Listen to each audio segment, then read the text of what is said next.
அனைவருக்கும் வணக்கம். இன்றைய சூழ்நிலையில பொதுவாகவே ஜாதகத்தை எடுத்துட்டு எங்கிட்ட வர்றாங்கன்னா அவங்களுடைய மெயின் ப்ராப்ளம் ஒரு மூணு விஷயம்தான். ஒன்று, திருமணம் தள்ளி போய் கொண்டே இருக்கிறது, காலதாமதம் ஆகிறது.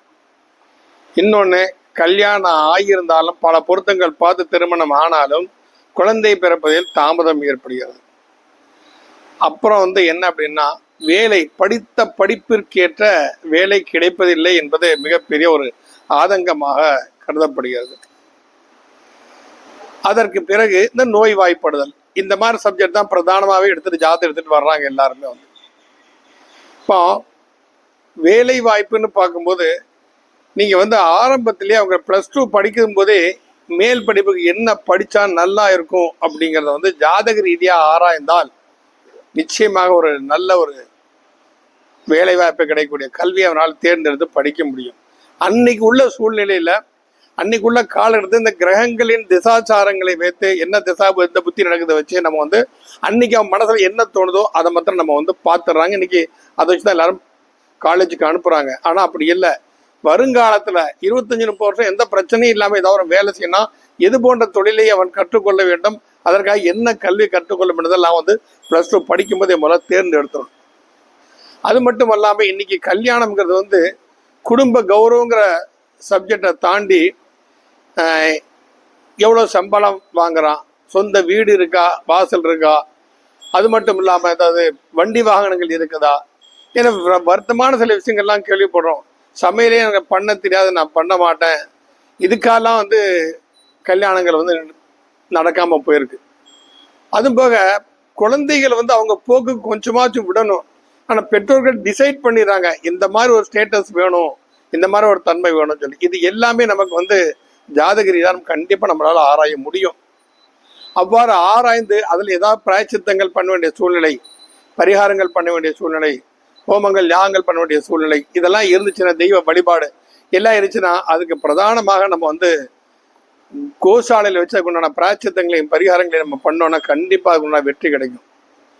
பசுமாடு எந்த இடத்துல இருக்கோ அந்த வாஸ்து தோஷமே அங்கே வராது. இப்போ வீட்டில் ஒரு பிரச்சனையா இருக்குன்னா அதுக்குண்டான பிரச்சனைக்கு நம்ம கோசாலையில் கூட ஹோமங்கள் நம்ம பண்ணிட்டு போயிடலாம். நம்ம இப்படி எல்லாத்துக்குமே நம்ம நிச்சயமா இறைவன் மன்னிக்கிறதான் தெய்வம். எது நடக்கணுமோ அதுதான் நடந்துகிட்டே இருக்கு. நடக்கும்னு நினைச்சிட்டு இருந்தா நம்ம சும்மா இப்போ காலில் அடிபட்டுச்சுன்னா அடிபடணும், அடிபட்டுச்சு நம்ம விட்டுருவோமா? ஹாஸ்பிட்டலுக்கு போய் மருந்து போடுறோம், கட்டு கட்டுறோம், தையல் போடுறோம், ஊசி போடுறோம், மாத்திரைகள் சாப்பிட்றோம், அதெல்லாம் தான் பரிகாரம் சொல்றது. நம்ம அந்த மாதிரி தன்மைகளை, இந்த தன்மைகளை நம்ம எல்லார் வீடுகளையும் செய்ய முடியாது. மாமிசங்கள் பயன்படுத்ததான் இருக்கலாம், வீட்டை சுத்தபத்தம் இருக்காது, இந்த மாதிரி பல பிரச்சனைகள் தான் இருக்கும். சரி, எல்லா கோயிலையும் போய் எல்லா வேலையும் செய்யலாமா? அதுவும் செய்ய முடியாது. ஆனால் இந்த கோசாலையில அதுக்குன்னு நம்ம ஏற்பாடு பண்ணி அதுக்குன்னு ஹோம குண்டங்கள்லாம் அமைச்சு அதுக்குன்னு மந்திரங்கள்லாம் நம்ம சொல்லி அங்கே நம்ம பண்ணும்போது, அந்த பசுமாடுக்கு பூஜை பண்ணும்போது நம்ம இந்த மாதிரி பல விஷயங்களை நம்ம நிச்சயமாக நம்மளால் வெற்றி அடையும். கோ சம்ரட்சணம் சர்வ பாப விநாசனம்னு சொல்லணும். நம்ம வீட்டில் என்ன கிரகப்பிரசனம் நடந்தாலும் முதல்ல கோபூஜை கட்டாயம் நம்ம பண்றோம். எல்லாத்துக்குமே பசுமாடு வழிபாடுங்கிறது முக்கியத்துவம் கொடுக்கப்பட்டு இருக்குது. அந்த முக்கியத்துவத்துக்கு ஏற்ப தான் போகணும். அது மாதிரி இங்க கோசாலையில என்ன பிரார்த்தம் பண்ணணுமோ, பித்திரு தோஷங்கள் இருக்குதா, குழந்தைகள் கல்வி மேன்மையோட, குழந்தைகள் பேசவே மாட்டாங்க, பேசாமலே இருக்கிறாங்க, மாதிரி படிப்புல அவங்க நாட்டம் செலுத்துறதுக்கு, வியாபாரத்தை முன்னேற்ற முடியறதுக்கு, என்ன தொழில் செய்யலாம் அப்படிங்கிறதுக்கு ஜோதிட ரீதியாக ஒரு ஆராய்ச்சிகள் பண்ணி எந்த தொழில் தான் இவன் வெற்றி அடைவான், சுய தொழில் செய்யலாமா செய்யக்கூடாதா, சொந்த வீட்டில் குடியிருக்கலாமா, நிறைய பேர் இருக்காங்க.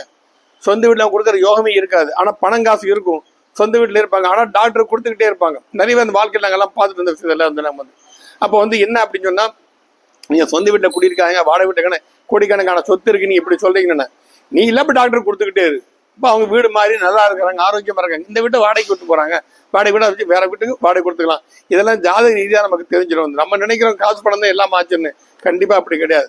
அதே மாதிரி தான் ராசி கற்கள் போடுறதுலேயும் சிலருக்கு டைமண்ட் போடலாம், சில டைமண்ட் போடக்கூடாது, அது எந்த மெட்டலில் அதை நம்ம போடணும், இது அனைத்தையுமே ஜோதிடத்தில் ஆராய்ச்சி பண்ணி அதன் மூலம் நீங்கள் வாழ்க்கை பயணத்தை தொடர்ந்தீங்கன்னா கண்டிப்பாக உங்களுக்கு நிச்சயமாக வெற்றி கிடைக்கும். நன்றி. மீண்டும் ஒரு நல்ல பதிவிலே உங்களிடம் சந்திப்போம். நன்றி, வணக்கம்.